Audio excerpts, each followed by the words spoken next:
السلام علیکم ورحمۃ اللہ وبرکاتہ۔ امید کرتے ہیں الحمدللہ کہ آپ سب خیریت سے ہوں گے۔ آج کا ہمارا سبق 62 سے 68 تک ہے انشاءاللہ تعالی۔ امید ہے کہ آج کے ہمارے سبق کی آپ کو سمجھ آئے گی، تو پھر پڑھتے ہیں اللہ کے نام کے ساتھ۔ اعوذ باللہ من الشیطان الرجیم، بسم اللہ الرحمن الرحیم۔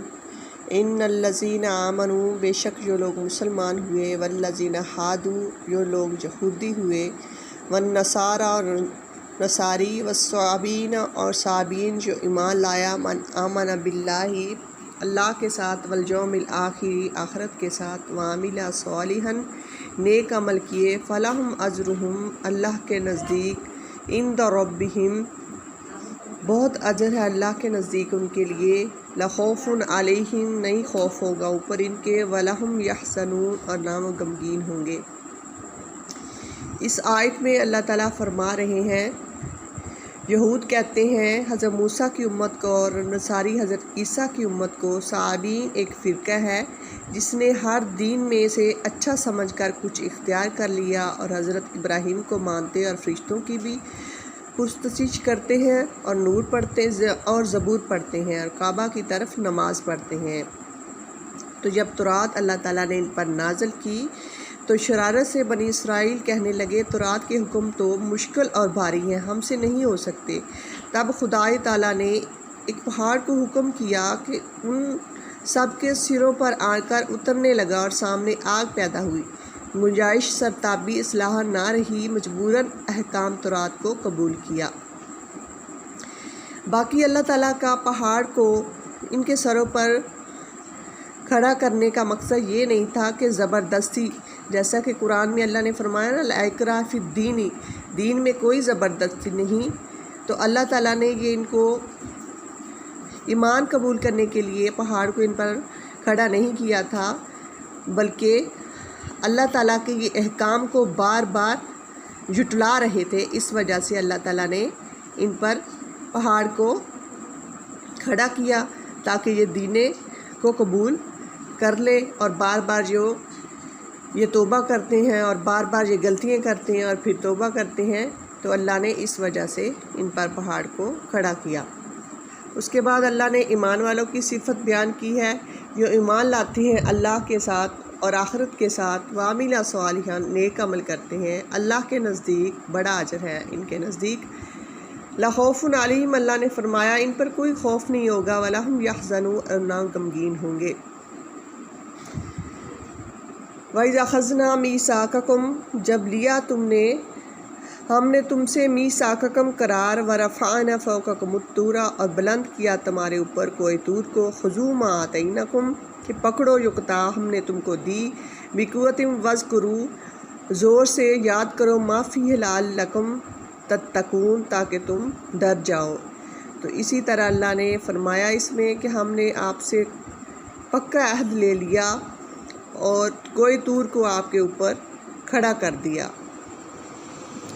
تو تم نے اس کو مضبوطی سے، خُذُوا مَا آتَيْنَاکُمْ، فرما دیا کہ لے لو اس کو، قوت کے ساتھ پکڑ لو، یعنی تورات کو قوت کے ساتھ لے لو، اس پر عمل کرو اور یاد کرو جو کچھ اس میں ہے، تاکہ تم ڈر جاؤ۔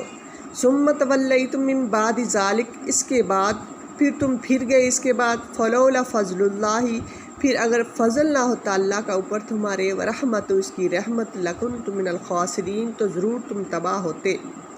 تو اس میں اللہ تعالیٰ فرما رہے ہیں تم اس کے بعد پھر گئے، تو اللہ تعالیٰ کا اگر فضل نہ ہوتا اور رحمت نہ ہوتی تو تم خسارہ پانے والوں میں ہو جاتے۔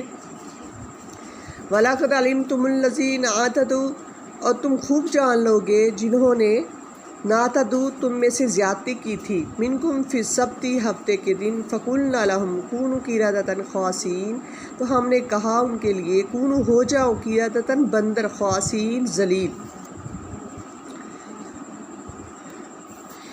اس میں اس واقعے کی طرف خوف و عبرت بنا دیا گیا کہ انہوں نے ہفتے کے دن اللہ تعالیٰ نے مچھلیاں پکڑنے سے منع فرمایا تھا، شکار کرنے سے منع فرمایا تھا، تو وہ لوگ فریب اور ہیلے سے ہفتے کے دن شکار کرنے لگے تو اللہ نے ان کو مسخ کر کے ان کی صورت بندر کی سی بنا دی۔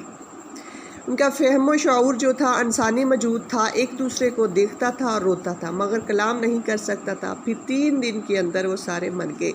یہ واقعہ حضرت داؤد کے عہد میں ہوا۔ تفصیلاً جو سورۃ اعراف میں ہم پڑھیں گے۔ فَجَعَلْنَاهَا پھر کیا ہم نے نکال لِمَا بَيْنَ يَدَيْهَا اس واقعے کو عبرت ان لوگوں کے لیے جو اس کے آگے ہیں، وما خلفہا اور جو اس کے پیچھے آنے والے تھے، وموعظۃ للمتقین اور نصیحت تھی ڈرنے والوں کے لیے، پرہیزگاروں کے لیے۔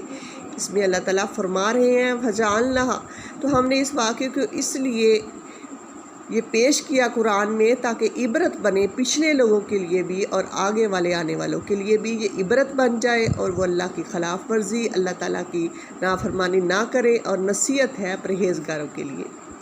وَإِذْ قَالَ مُوسَىٰ لِقَوْمِهِ جب کہا موسیٰ نے اپنی قوم سے، لِقَوْمِهِ اپنی قوم سے، إِنَّ اللَّهَ يَأْمُرُكُمْ اللہ فرماتا ہے تم کو، أَن تَذْبَحُوا بَقَرَةً ذبح کرو ایک گائے، قَالُوا أَتَتَّخِذُونَا وہ بولے کیا تو ہم سے ہنسی کرتا ہے، مذاق کرتا ہے؟ قال اعوذ باللہ کہا پناہ اللہ کیا نکون من الجاہلین کہ میں ہوں جاہلوں سے۔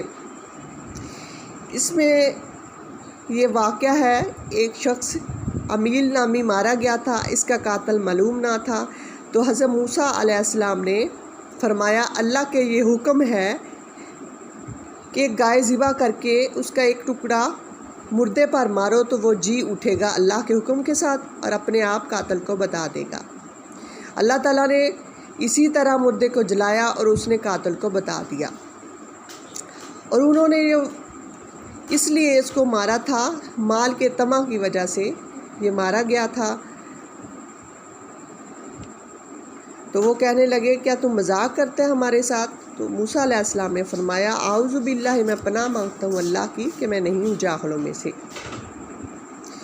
قالوا ادع لنا ربک یبین لنا کہنے لگے پکار تو اپنے رب سے ہمارے لیے، یبین لنا کہ بتا دے ہمیں، ما ہی کہ وہ گائے کیسی ہے۔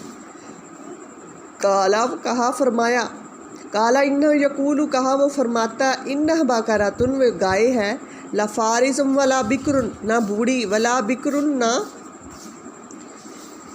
بن بیاہی، اوان بین ذالک درمیان میں ہے بڑھاپے میں اور جوانی کے اب کر ڈالو۔ اوان بین ذالک درمیان میں ہے، یعنی نہ زیادہ بوڑھی ہے نہ زیادہ جوان ہے، درمیان میں ہے۔ ذالک فافعلوا ما تؤمرون پس کر ڈالو جو تمہیں حکم ملا ہے۔ تو آگے سے حضرت موسیٰ علیہ السلام سے سوال کرنے لگے کہ اپنے رب سے پکار کے وہ گائے کیسی ہے؟ تو اللہ نے فرمایا قال انہ یقول انہ بقرۃ وہ گائے ایسی ہے، نہ بوڑھی ہو نہ بن بیاہی ہو، اوان بین ذالک اس کے درمیان ہو، یعنی نہ زیادہ جوان ہو نہ بڑھاپے میں ہو، درمیان ہو۔ فافعلوا تو اللہ نے کہا کر گزرو، کر دو جو میں نے تم کو حکم دیا، زیادہ سوال مت کرو۔ وآخر دعوانا ان الحمد للہ رب العالمین۔ آج کا ہمارا سبق 68 تک پورا ہوا۔ اللہ حافظ۔